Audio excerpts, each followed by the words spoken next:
Dahil sa tindi ng labanan dito sa ating race to the Final Fours. We see the first rally ongoing.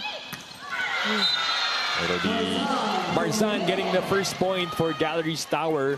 Throughout the conference, sinashuffle niya talaga yung mga starters niya. Now we've seen Coach Lerma, of course, experiment, which is why si Mabilangan nga was able to get some time also in that last game. Meanwhile, Petro Gazz will get their first point as we go to Kyla Kingsu for her report. Kyla? Victories, orchestrating flawless offense and really leveraging their attacking prowess to secure their spot in the semifinals. So based on my conversation with her earlier, I can say that she does indeed have a very keen focus. Starting for him today, Morente as libero, dahil come the next round, mas matindi na talaga yung magiging labanan. He's gonna need all his weapons and right on cue. And si Sabete on that collaboration to block Ronquillo. Conferences, also a championship under their belt. Back with the red shirts. They go to Palma, dug up by Eroa. To Paran. And Paran with a drop. We see Remy Palma not going for the block. So, and Paran just seeing that donut hole. And ito si Remy Palma did not even... Lead back up to 4. Emnas back sets to Doromal. Rejected by Sabete. Let's take a look at that again. Perfect timing and great reach for that block with their playmakers and setter, the spikers. Yun naman ang kulang. Again, another adjustment by Doromal, but it won't work. Serve for Aiza Maiza Pontillas. A short one at that. Paran. Picked up by Van Sickle. Palma with an easy point. Remy Palma, specialty of the house. Now it seems like Petro Gazz is really cruising to a set 1 win. And that's a good response after that timeout. Marzan and Ronquillo have scored a point each, but they draw that net violation. Now on the floor for the Angels, replacing Sabete. Paran. Morente with a dig. Saved the bump. Shouts to the net.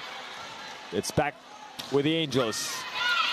Good pickup from Doromal. Paran will attack. Kiamzon with a dig. Van Sickle. Dug up by Ronquillo. Paran again. Rejected. Long rally ongoing. Cheng will transfer to Palma, who will end that long rally. Kanina, power tip Remy Palma, but probably one of the best rallies so far between these two teams. And I guess for Coach Lerma, to heat up here para makasabay sa atake ng Petro Gazz. They really need someone they could rely on that department. Good save by Morente. How many times has Palma done that attack this set? That's, if I'm correct, 3rd in a row. That's her 3rd in a row. Power tip. So 4 points already for Palma, but very much active. Make that 5. A lot of involvement in this game today, really embodying that captainship. Parang minamanilang ni Ren Palma yung set 1. Look at that. Well, sabi nga natin, dito pala the sets and the connection with the spikers. We see Arce entering the game. Ronquillo able to find the spot at the corner. 6-21. Cheng goes to Buitre. It's back with the Angels. She goes now to Van Sickle. And Brooke with a cross-court kill. A lot of them also ending on the side of Petro Gazz. 2 points away from taking the opening set. Block coming from Pablo and Buitre. And just like that, they are at set point. That was Pablo denying. They save a set point.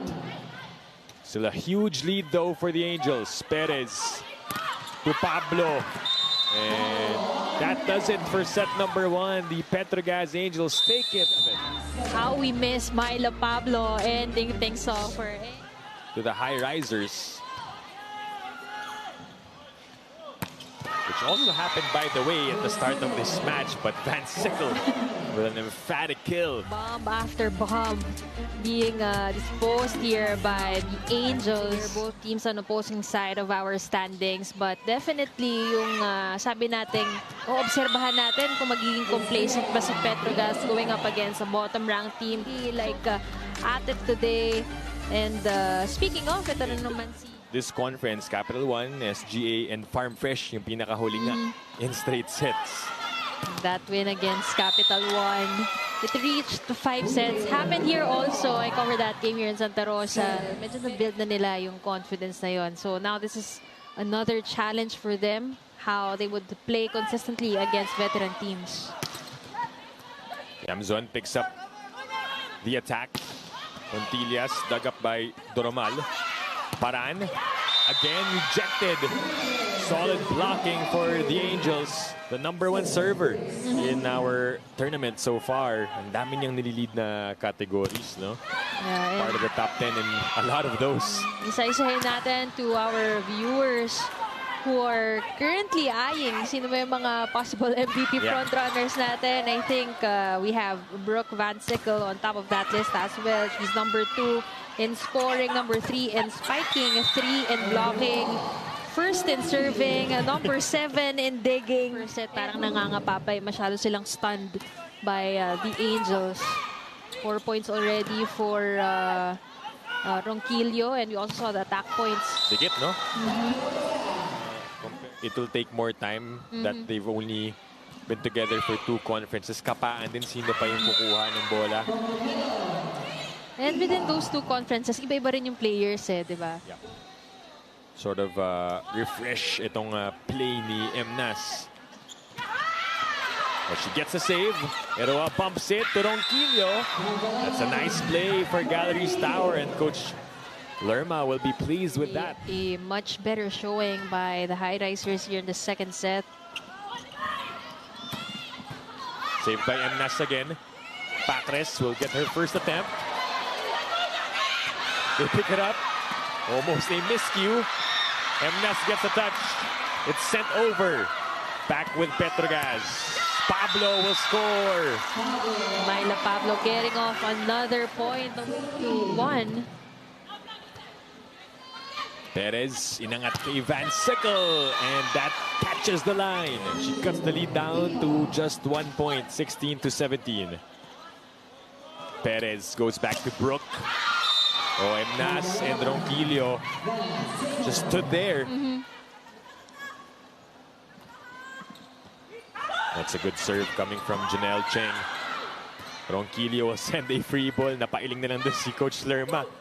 Took some time for her to realize that's Brooke Van Sickle with a powerful hit. For us to replay how Fen Emnas waited for that ball. Nagtago na lang talaga sa ilalim. Only down by 2 points. Mabilangan. With that serve, here comes Van Sickle. Eroa unable to control, and it's another point for Petro Gazz. Well, pag ganun ba naman kalalakas yung pinapalo mo, parang may ganun kasing impact yung mga key players minsan, lalo na the likes of Brooke Van Sickle. Yung lilipad pa lang, alam na ng kalaban na mga 99% puntos siya. Yeah, that's right. So they become very stiff on defense. Yamzon tried to go for that, and it's inside. Confidence ng mga bottom-ranked teams. Kasi may mga upsets na nangyayari di ba? So that's an added inspiration for them. Especially coming from that win nga against Farm Fresh, di ba? And the lead is now up to 5. The right score is 22-17. The #1 server of the league. Coming off that huddle. Cheng will set up Espina. Eroa with a steady hands. Here comes Doromal. Bombito with the coverage. Nilipat kay Hernandez and Carly. Attack picked up by Cheng. Eroa again for the save. Hernandez. Down it goes for Carly Hernandez. Front row for Petro Gazz. Si Espina and Arce. Kept alive. Mabilangan goes to Doromal. Barbon saves it. Cheng goes to Espina. Popped up by Esguerra. Here comes Hernandez again. And that is out. Point goes to Petro Gazz. And wala nang challenges itong... And, isa rin sa nawawala dito sa game ng Galleries, as we see that Pontillas, Regalo, best receivers like Barbon, who's number 2 in reception, Vancicle, number 3, and itong si Morente playing libero today. Nagkakahawaan ng Petro Gazz Angels. Mabilangan will set up the play. That is inside. A block point again for the Angels. 9 points after those back-to-back service aces. Pinasok ulit si Carly Hernandez. Ipak on the runner. Perez. And another point coming from Jonas Sabete. Yung kanilang top scorer in Brooke Vancicle, kasi diba, hindi ka lang sa isang go-to player talaga magre-rely, but ang dami ninyo, and one of the top scorers as well for the team, Jonas Sabete, like we did mention, number 5 in scoring, number 2. Here in set 3, sayang, because in set 2 they already increased their level of play. Vancicle. Down it goes for Brooke. 5 serving 16. Perez to Buitre. Finding the hole in the court of Galleries.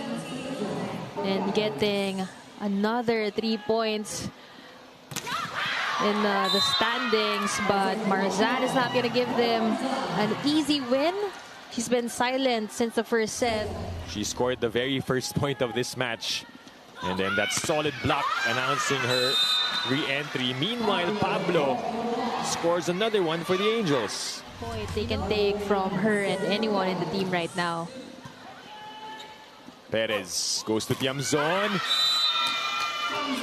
Breaking the block of Galeries Tower.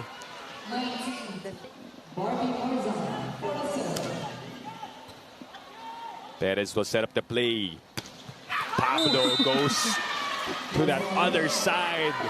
A clean hit coming from Myla Pablo. It is down to 9. Perez. Upset to Tiamzon. Bombita gets a touch. Good hands coming from Mabilangan. The off speed. Read by Tiamzon. Here comes Brooke. From the back. So let's see if they could rally the team with this 10-point disparity. Ipak will score. Ganda ng set na yun ni Fen M. Nash. 12 serving 21. Barbon with a good first ball. Perez goes to Arce, who finds the opening. Gitna sa gitna. This time, Ivy Perez pababawiin itong si Ethan Arce. And but also, dahil ang ganda ng contact niya dun sa bola. Katindig gets that one. Pacres on the off speed. And it drops. A point for Dimdim.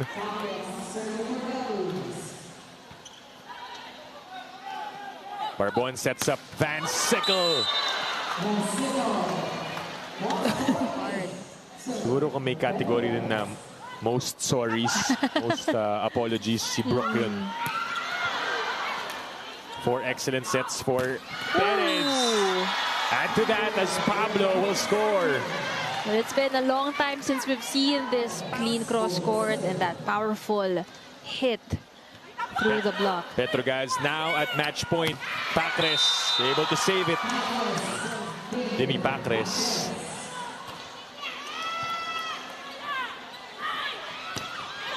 Picked up there by Katindig. Hernandez inside. And the rally continues. Pacres will serve again. Perez goes to Pablo. Kept alive. Hernandez goes up. And she scores another one back-to-back. The pride of Laguna. That timeout might be for her. And it works! Breaking the momentum of the heavy and steady serves that Timothy Pacres had been showing in that previous streak of points.